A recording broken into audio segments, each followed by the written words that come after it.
We're no longer on the water. As you can see, we're sort of at a very beautiful little bay. That's a sort of local onsen fest bar up there, onsen centre hot bath resort. This is a little fishing harbour that's not really used very much. These haven't been used for a long time. A week ago we got the local digger to excavate, really, just to trundle along here and pull the boat up. We used scaffolding pipe as rollers, which wasn't the best thing to do. They're fine, the boat's fine, but the rollers, it's kind of thin-walled stuff, and it just squashed flat as we were coming up, which ended up being okay because the metal is slippery, so we just slid over the top of these flattened rollers. So getting down will be entertaining as well, but it was all good fun. Came up on a very high tide and took about an hour to pull her up. As you can see, we're kind of close to the road there. There it is, close to the road, which meant that the digger could go so far with this arm, and then we had to stop, retie it all up, and again.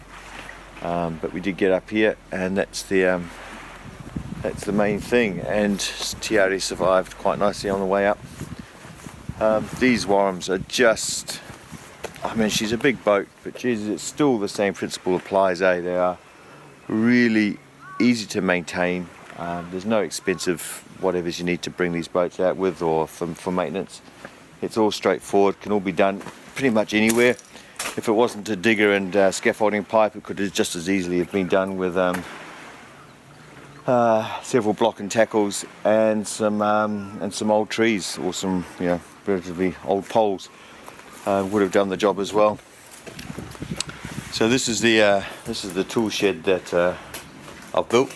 It is waterproof under here now, which is great. It's a scaffolding table which I can then take apart and use it for scaffolding around the side of the boat if I need to get up high. As much as I don't like to use metal, I prefer to use wood. It's actually substantially cheaper than buying the equivalent wood, so this goes to show steel is cheaper than wood at the moment. So I'm just about to take these, drop these motors out. A major hassle taking these out. I should have done regular maintenance on them over the years, but I haven't. I've just sort of let them go because they just out of sight, out of mind, I guess. There's a little bushing that goes inside the hole there before the pin goes in. That's all been corroded loose, so the whole thing wobbles. I've got to take it all out, put new anodes on the bottom. That pin here, I spent 4 hours to move it about 5 mil. So hopefully I will get that done today. Once it's started, I'm hoping it's going to be a lot easier to get it going now. So hopefully the next half an hour I'll have this leg on the table. What else needs to be done? Oh, these little things here. This is Nile oil, which is a nylon impregnated with oil. The boat came with aluminium blocks the same shape as this, but the problem is this is a stainless steel slot inside that goes up and down, locks onto here. Let's pull that out. You can sort of see there's a where are we? There it is. There's a pin there, and that just pushes up, and you push it down for a reverse, which is fine. But when it's an aluminium block and you've got a stainless steel there, you're in salt water. It doesn't take long for it to seize up, and when that happens, you can't pull down or pull up. And then when you're in a salty environment like an estuary or something like that, then you get the salt in there as well. You're supposed to spray it with CRC now and then, but you forget, and you go away for 10 days and you come up and it's seized up and you just can't lift it up and down. So I got these made out of Nile oil, and they've been absolutely brilliant. Absolutely no issues. It's smooth, it never seizes, it doesn't swell. Well, it's supposed to swell slightly when it's in salt, when it's in water, but it hasn't done it. We've noticed it. Brilliant. So if you do have a Sonic Drive, or one of these things, and you are having issues with it sticking, then I highly recommend you just get something machined up out of something similar to Nile oil. Really good stuff. Anyway, I've got to get onto this.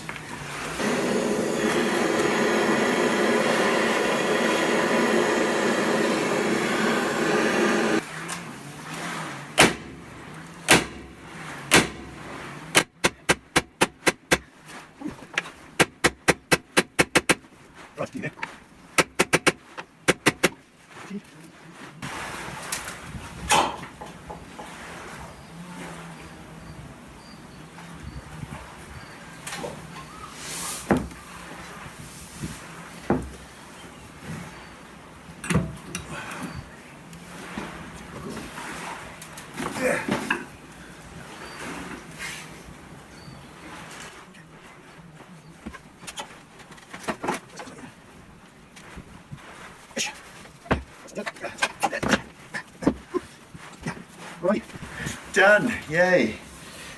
Just one more to go on the other side.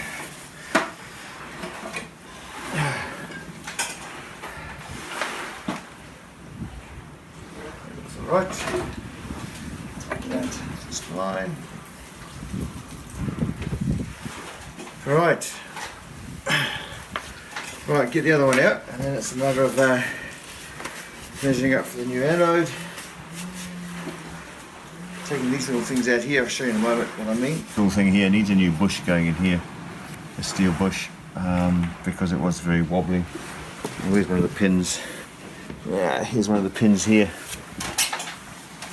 Yeah, so that's too much slack. There should be no slack at all there. So I need to put a new pin in there.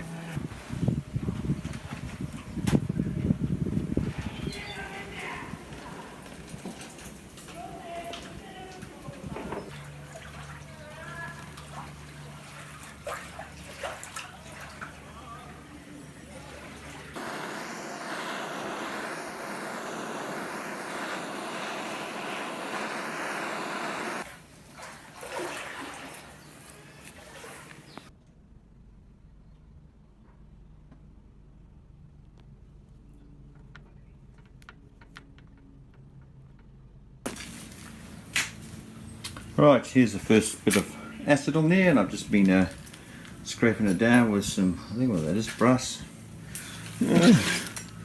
bristle brush.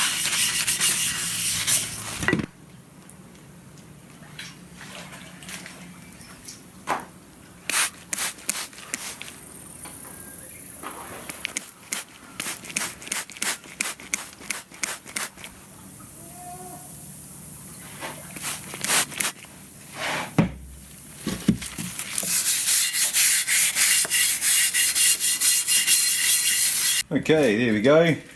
Good acid wash. That's going to I've got to do the other side, and then I'll just damp it down, sort of dry it off slightly. Right, time to put the vinyl etch on. There's the drive, and that's probably going to turn a lovely green colour shortly. Well, here we go. One green metallic monster.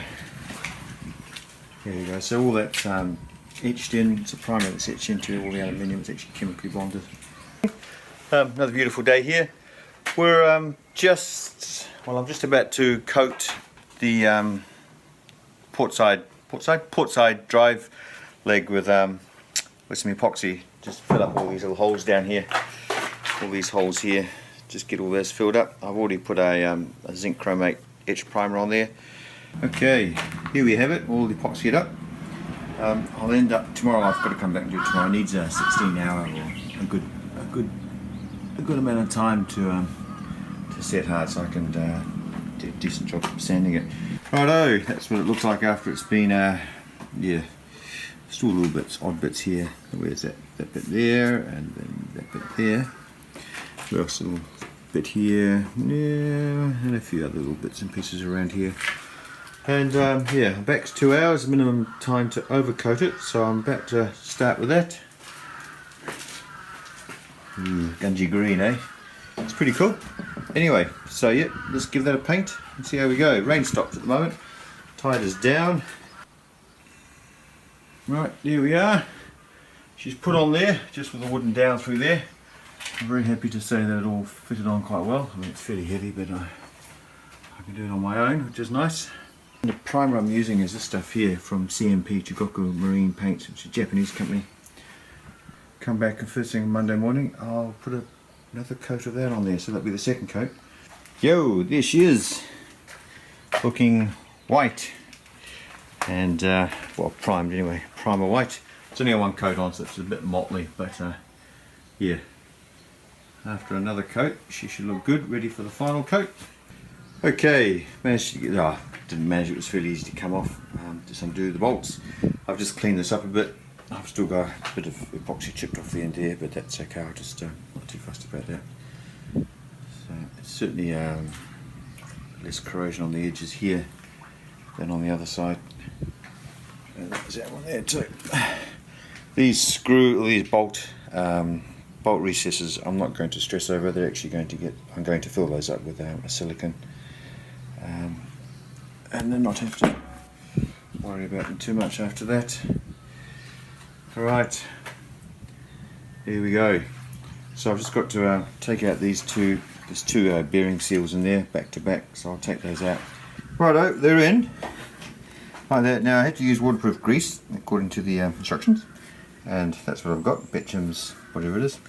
And then these are actually really tight to push in. They're real, they're kind of a force fit really. And so I had to find something that was the right type of circumference here that would go right on the edge there. If you do it too small, then the insides there is actually quite soft, and bad things happen. So that actually had a nice fit in here. It did, and then I'll sledgehammer to gently tap it in, and hey presto, there we go. So yeah, I'm pretty happy with that. So I'll start putting all this together. Yeah, here we go. And hopefully all that will work. Look at that! Look at that, that there is a greasy fingerprint or a palm print I put on there. I've just sanded it all down, well not sanded, I've just given it a light score all over before I paint it. But rinsing it down, I found this, which is a very good reason to rinse down. I guess the side, well I haven't wet the side, but yeah, definitely I'm going to have to degrease that and then give it another go. I'll just use engine degreaser, it's the cheapest way of doing it and easiest. So I'm going to spray that on and give it another wet down, and we'll see what it looks like. Well, good morning guys, it's yeah, another beautiful day. Bit cloudy, overcast, which is nice, not so hot. These things here, I've just put 3 coats of that fluoresin paint on here, 3 coats on the bottom end here and just 2 coats at the top. I really wanted to see what 3 coats look like, and there is a difference between 3 and 2, but I'll leave it at that. The time's running out for me, so I really need to get going with other projects. 3 coats for down here simply because it gets all the abrasion and the resistance of the seawater etc. on here, so I'll just put 3 on here.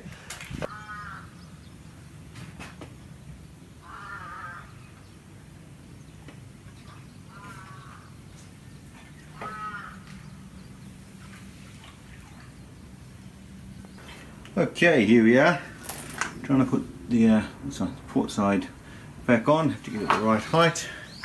There's only one of me here, because the tricky part is, excuse all the revolting stuff, the tricky part here is to match those 2 splines up. Yeah, I have to see it there, can I?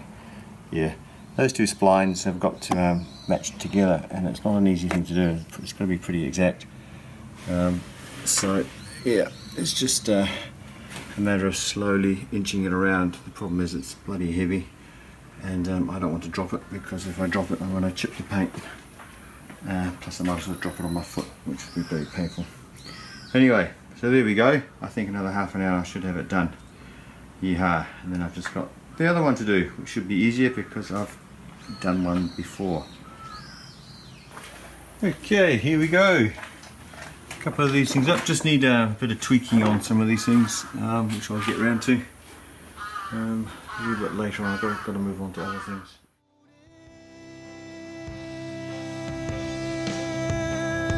Light bulbs tied awake